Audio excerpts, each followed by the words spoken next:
Hello Izaan lovers, welcome to my channel non stop entertainment with JB. आज हम ईजान पे my mute wife story का next part सुनेंगे।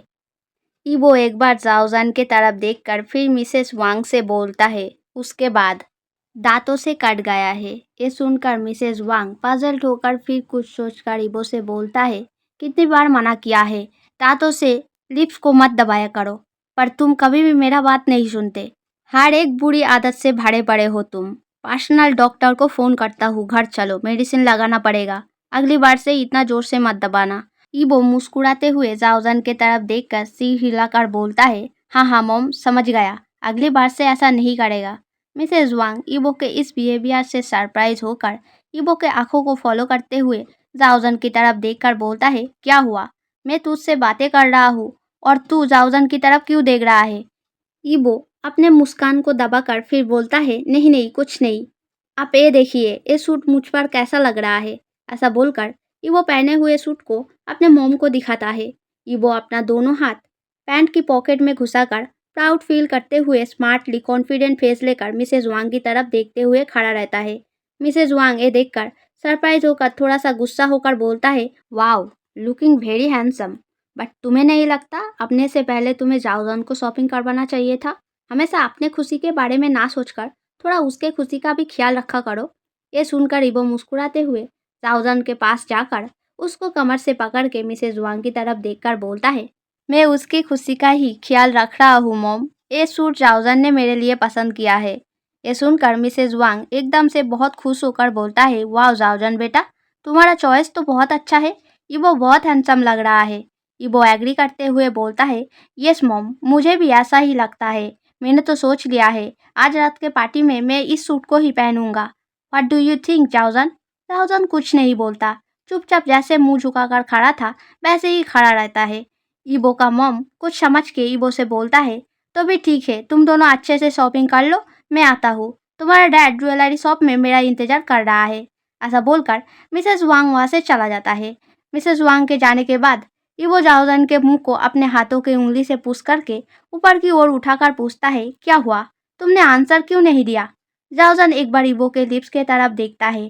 जाओजान का आंखें फिर से टियारी हो जाता है। वो अपने आप को और रोक नहीं पाता। अचानक से ईबो को हक करके बहुत जोर जोर से रोने लगता है। ईबो कुछ समझ नहीं पाता। वो इधर उधर मुंह घुमा के जाओजान के रोने का वजह ढूंढने लगता है, पर जब उसे इधर उधर कोई नहीं दिखता तब वो हेल्पलेस होकर जाओजान के सिर एंड बैक पर हाथ फिराकर उसे शांत करने का कोशिश करने लगता है। ऐसे ही 1-2 मिनट बीतने के बाद ईबो अब वारिड होकर पूछता है, क्या हुआ? क्या तुम्हारी तबीयत खराब लग रहा है? क्या कहीं दर्द हो रहा है? क्या मैंने कहीं लगा दिया? मुझे टेंशन हो रहा है। जाओजान, जवाब दो प्लीज। जाओजान वैसे ही ईबो को हक किए हुए मुंह हिलाकर ना में जवाब देता है। ये देखकर ईबो कॉन्फ्यूज होकर फिर पूछता है, तो फिर क्या हुआ?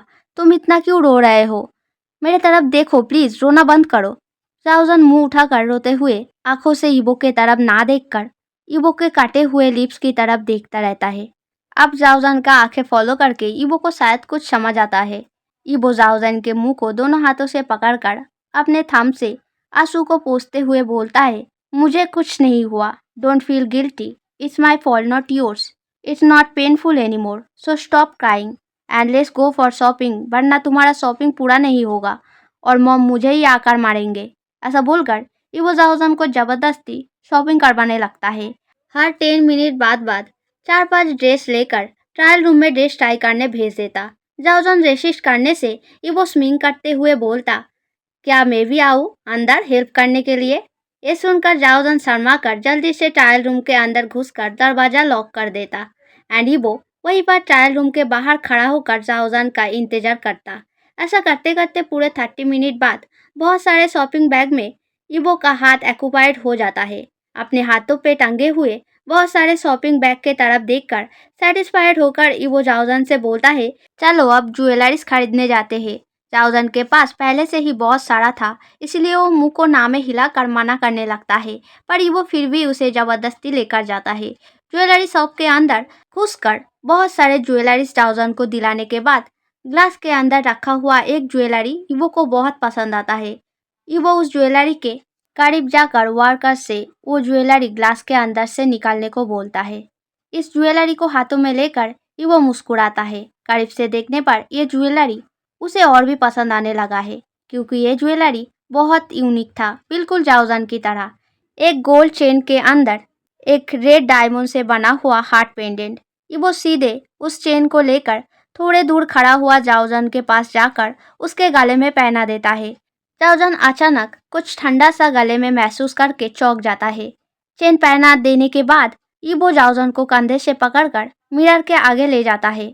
फिर जाओजान के पीछे से खड़ा होकर रेड डायमंड हार्ट पेंडेंट का चेन पहने हुए जाओजान को देखकर ईवो बहुत सेटिस्फाइड होकर आंखें बंद करके बोलता है, ब्यूटीफुल। जाओजान ईवो के मुंह से ऐसे बातें सुनकर शर्मा का लाल हो जाता है।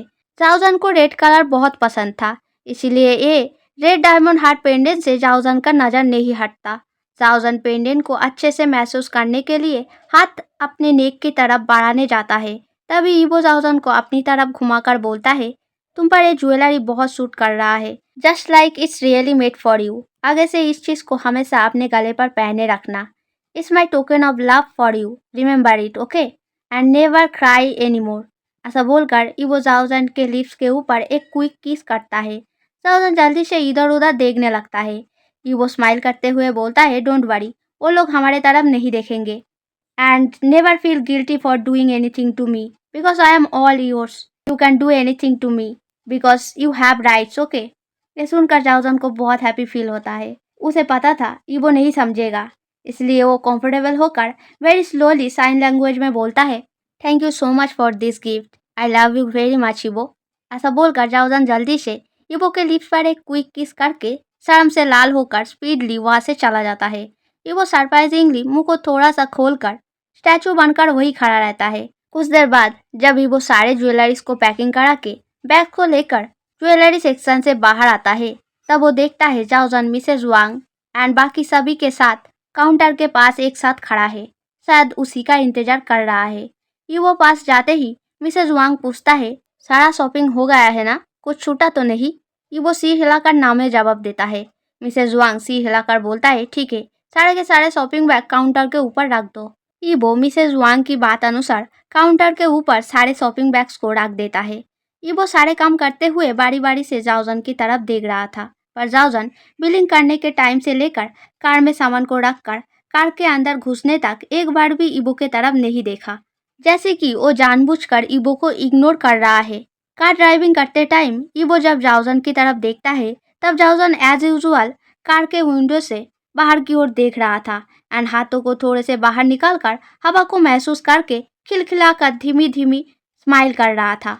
ईवो को क्रेविंग तो करता है एक बार जाओजान के गोद के ऊपर रखे हुए हाथ के ऊपर अपना हाथ रखे, पर जाओजान के इस छोटे से खुशी को डिस्टर्ब करने का मन नहीं होता, इसलिए ईवो अपने क्रेविंग को दबाकर ड्राइविंग में ध्यान देता है and bar bar side mirror से देखता रहता है जाओजान के साइड से कोई कार आ रहा है कि नहीं। मेंशन पहुंचने के बाद जाओजान, चिंगसी, मिसेज वांग एंड बाकी सभी बहुत टायर्ड हो गए थे। मिसेज वांग सर्वेंट को इंस्ट्रक्ट करता है सारे शॉपिंग बैग को कार से निकालकर रूम तक पहुंचा देने के लिए। फिर सोफे पर बैठकर कुछ समय तक रेस्ट करके मिसेज वांग एक मेड को बुलाता है एंड बोलता है, did you prepare the dishes? मैं सिर झुकाकर बोलता है, यस मैम। मिसेज वांग हाँ में सिर हिलाकर बोलता है, okay, prepare the dining table. Made के चले जाने के बाद मिसेज वांग जाओजान एंड चिंगसी की तरफ देखकर कुछ बोलने ही जा रहा था, पर वो रुक जाता है क्योंकि दोनों के दोनों ही सोफे पर बैठे बैठे ही सो गए थे। ये देखकर मिसेज वांग मुस्कुराकर ईवो एंड क्विंग को धीरे से पुकारता है। ईवो एंड क्विंग जो थोड़े ही दूर खड़ा होकर मिस्टर वांग के साथ कुछ बिजनेस डिस्कशन कर रहा था, मिसेज वांग के पुकार सुनकर तुरंत उनके पास आ जाता है।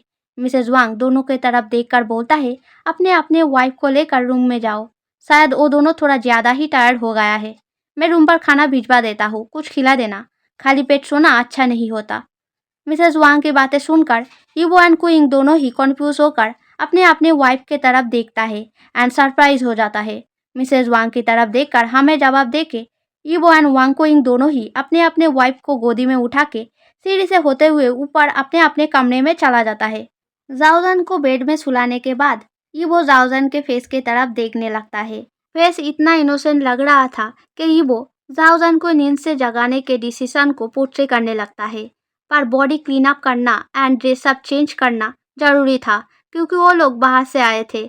इसीलिए ईबो बाथरूम से एक जगह में हॉट वाटर एंड टॉवल लाके जाओजन के सारे ड्रेस उतार के उसे ड्राई वॉश करके एक बाथरोब पहना देता है। ईबो ने इतने जेंटल एंड आहिस्ता से सारे काम किया था कि जाओजन के नींद में कोई असर नहीं पड़ा। जाओजन को क्लीन करने के बाद ईबो खुद भी बाथरूम के अंदर जाकर अच्छे से शावर लेकर सिर पे एक हाफ पैंट पहनकर जाओजन के पास आकर सो जाता है।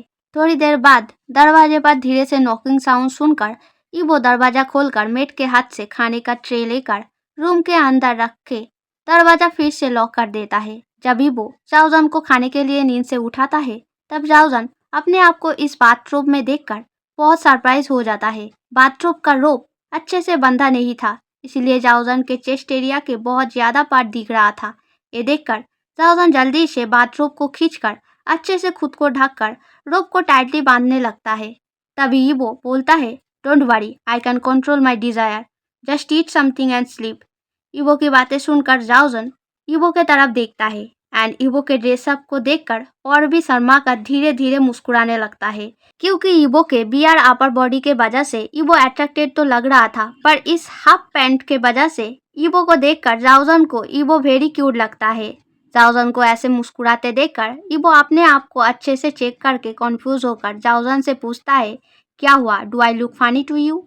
जाओजन नाम में सिर हिलाता है पर स्माइल करना स्टॉप नहीं करता। खाना खाते टाइम भी जाओजन बारी बारी से ईबो की तरफ देख के स्माइल कर रहा था। ईबो को सब कुछ दिख रहा था पर वो ज्यादा माइंड नहीं करता, खाने पर ध्यान देता है। खाना खत्म होने के बाद सारे चीजों को हटाकर बेड के करीब आकर एक स्विंग करके ईबो जाओजन के ऊपर आकर जाओजन के हाथों को पकड़ के बेड पर पेश करके बोलता है, अगर तुम्हें नींद नहीं आ रहा है and you are in a good mood, then let's do something that can entertain us both. What do you say baby? ऐसा बोल के ये वो जाओजन को किस करने ही वाला था, पर तभी जाओजन उबासी लेकर आंखें बंद करके सो जाता है। ये देखकर सैड होकर ईवो जाओजन के ऊपर से हट के उसके फेस को अपने दोनों हाथों से पकड़ के हिलाते हुए बोलता है, I know you are not sleep, don't pretend जाओजन, please open your eyes, I am waiting. ऐसा बोल के एक पाउटी सा फेस लेकर ईवो जाओजन के तरफ देखता रहता है। ऐसा करके कुछ समय बीत जाता है पर जाओजन कोई रिस्पॉन्स नहीं करता, उल्टा दूसरी तरफ मुड़कर ईवो के तरफ पीट करके चद्दर ओढ़ के सो जाता है। ये देखकर ईवो डिसअपॉइंट होकर बोलता है, ठीक है, एज योर विश। ऐसा बोलकर टेम्पर दिखाते हुए वो भी दूसरी तरफ घूमकर सो जाता है। ईवो के सो जाने के बाद जाओजन एक गहरा सांस छोड़कर थोड़ा सा मुस्कुरा के सच में नींद में खो जाता है। रात को जब जाओजन एंड ईवो ड्रेसअप करके प्रिपेयर हो रहा था तब जाओजन ईवो के पास जाकर उसके कोट को थोड़ा सा ठीक करने के बहाने ईवो के पास जाता है, पर ईवो कोई रिएक्ट नहीं करता। जाओजन को बहुत स्ट्रेंज लगता है क्योंकि उसने एक्सपेक्ट किया था ऐसे ईवो के पास जाने से ईवो उसको कमर से पकड़कर उसे कॉम्प्लीमेंट देकर बताएगा कि वो कितना खूबसूरत लग रहा है, जैसा कि ईवो हमेशा करता है। पर वैसा ना होने के कारण थोड़ी देर ईवो के आंखों के तरफ देखकर सीरियस स्टेयर फील करके पीछे हट जाता है जाओजन। जाओजन थोड़ा दूर खड़ा होकर चुपचाप ईवो का वेट करता रहता है। ईवो मन में तो बहुत खुश होता है पर बाहर नहीं दिखाता, क्योंकि ईवो ने मन में ठान लिया था कि टुडेस इंसिडेंट के वजह से वो जाओजन को इतना जल्दी माफ नहीं करेगा। शायद तब जाओजन ईवो के craving, affection, desire and feelings को समझ पाए। Hey Izaan lovers, if you like this story then subscribe, like, comment. जल्दी सब्सक्राइब करने से नेक्स्ट पार्ट जल्दी आएगा, वरना you have to wait. So आज के लिए इतना ही, बाय बाय।